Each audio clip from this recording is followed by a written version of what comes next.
Eu vou ler profecias para vocês hoje. E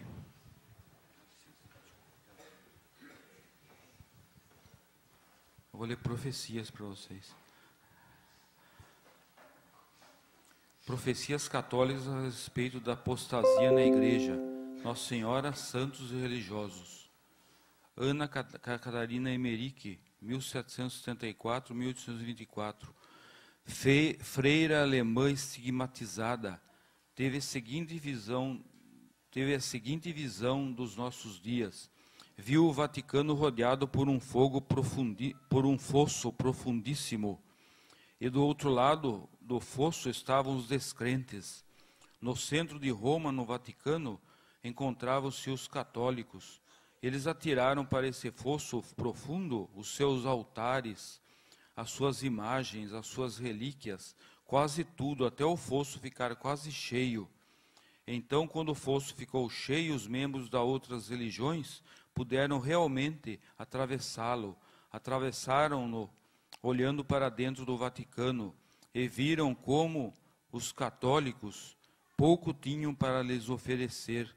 Abanaram a cabeça, voltaram as costas e foram-se. Numa outra visão, viu os demolidores levarem grandes pedaços. Eram em grande número sectários e apóstatas. Em seu trabalho seguiam certas ordens, certas regras. Disse mais: vi com horror que entre eles havia também sacerdotes católicos. Vi que o Papa, em oração, rodeado de falsos amigos, que com frequência fazia o contrário do que ele ordenava. O mundo se converterá quando houver respeito na casa de Deus, a igreja. Como nós respeitamos aqui, entendeu? É verdade. Nós comungamos de joelho na boca, e o sacrário está no centro da igreja aqui. Do livro Paixão e Glorificação do Cordeiro de Deus, de Ana Catarina Emmerich, página 307. O centro havia um abismo de trevas. Lúcifer foi amarrado e lançado nesse abismo, onde vapores negros ferviam em redor. Tudo se fez segundo os decretos divinos. Ouvi dizer que Lúcifer, se não me engano, 50 ou 60 anos antes do ano 2000 de Cristo, seria novamente solto por certo tempo. Muitas outras datas e numerosos foram indicados, dos quais não me lembro mais. Deviam ser soltos ainda outros demônios antes desse tempo, para a provação e castigo dos homens. Creio que também em nosso tempo era a vez de alguns deles, e de outros pouco depois do nosso tempo. Em La Salette apareceu na França, reconhecida e aprovada pela Igreja em 1851.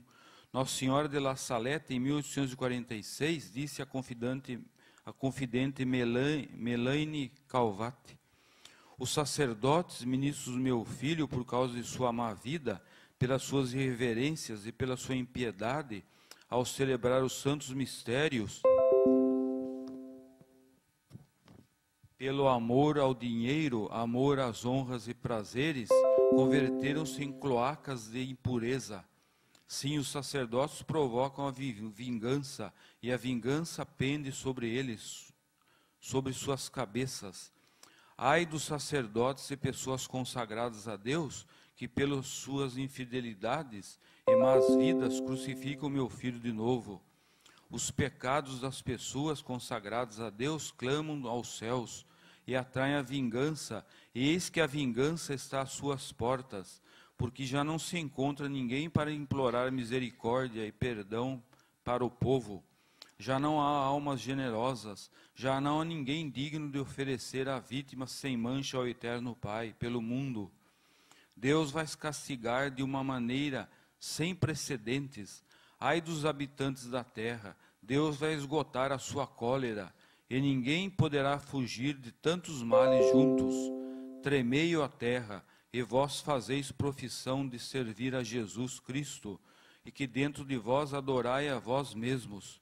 Tremei, porque Deus vos vai entregar ao seu inimigo, porque os lugares santos estão nas corrupções, estão na corrupção. Muitos conventos já não são casas de Deus, mas postos de Asmodeu e dos seus. O santo padre Pio de Pietrelcina, Itália, que possuía as santas chagas de Jesus, disse em visão ao irmão padre: escutai, almas consagradas, que irá acontecer ao mundo? No meio da nossa alegria no céu, estremecemos com angústia, porque todos temos os nossos na terra. Apressa-te, não temas as reflexões que façam. Escreve, fala, remexe os corações que se querem atolar no lodo. Mais que todos são os nossos irmãos consagrados que embebedam de amargura a Cristo, pão da vida, porque começam a corromper-se. A hora é grave, muito grave, e eles serão os primeiros a serem arrebatados pela tempestade, porque é por eles, por seu intermédio, que vêm tantos males ao mundo.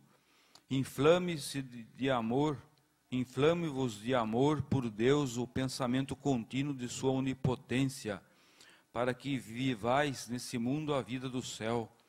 Que os fiéis se lembrem disso, faça-se nas paróquias, ao menos em particular, uma hora santa, todas as quintas-feiras, pela santificação dos sacerdotes. São Gregório Magno, a Igreja nos últimos tempos será espoliada da sua virtude. O espírito profético esconder-se-á, não mais terá a graça de curar, terá diminuta a graça da abstinência. O ensino esvair-se-á, reduzir-se-á, senão desaparecerá de todo o poder dos prodígios dos milagres. Para o anticristo está se preparando um exército de sacerdotes apóstatas.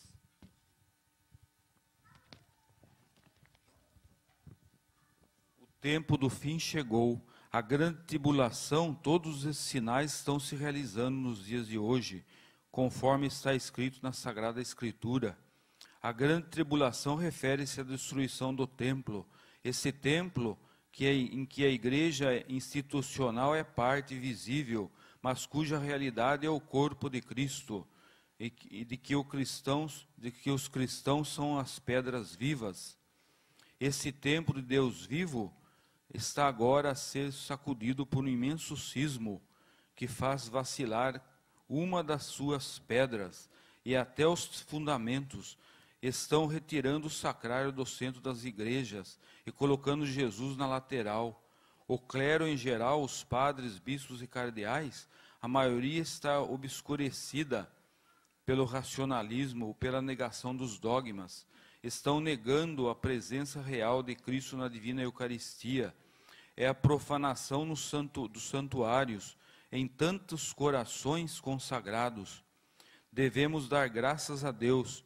Nós devemos dar graças a Deus por Ele ter nos dado esse profeta, o Senhor Pedro II.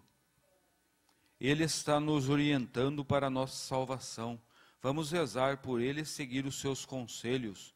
Veja que na mensagem do dia 9 de dezembro de 1996, Maria Santíssima passou uma oração para nos livrar da grande catástrofe que está caindo sobre a terra.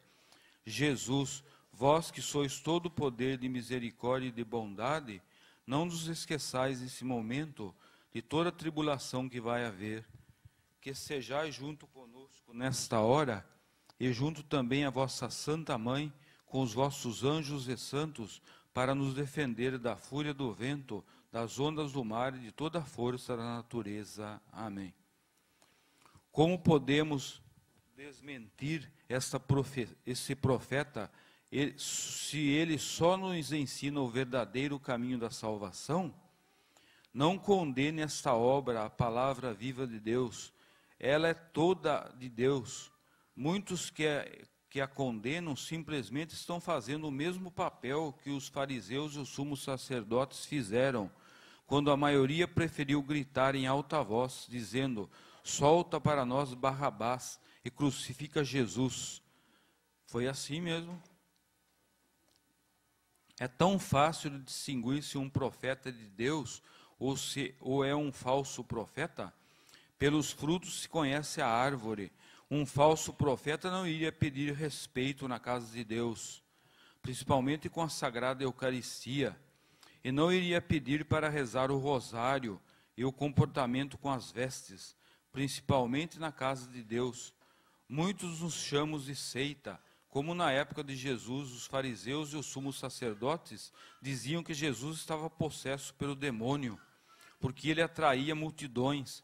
Nós seguimos o profeta, porque temos a certeza de que tudo o que ele escreveu veio do trono de Deus. Os galhos da árvore que formam as letras, Deus, e a sagrada face de Jesus, que foi pintada na capela pelos anjos. E se não fosse de Deus, essa obra já tinha se acabado. É verdade, mas não acabou. Nós estamos no fim dos tempos já. Jesus vai voltar logo e nós estamos aqui. De modo que nós não podemos pecar mais, entendeu? E está escrito na Sagrada Escritura: conservai a tradição. Qual que é a tradição da nossa igreja? É ajoelhar para comungar. E o sacrário deve estar no centro. Aqui está no centro da nossa igreja. É verdade. E nós ajoelhamos para comungar. E nós viemos aqui todos bem vestidos. Também é parte da tradição da igreja. Porque os nossos avós iam nessa igreja aqui. Todas as igrejas tinham sacrário no centro antigamente. Há uns 40, 50 anos atrás. Nossos avós foram lá. E iam bem vestidos na missa.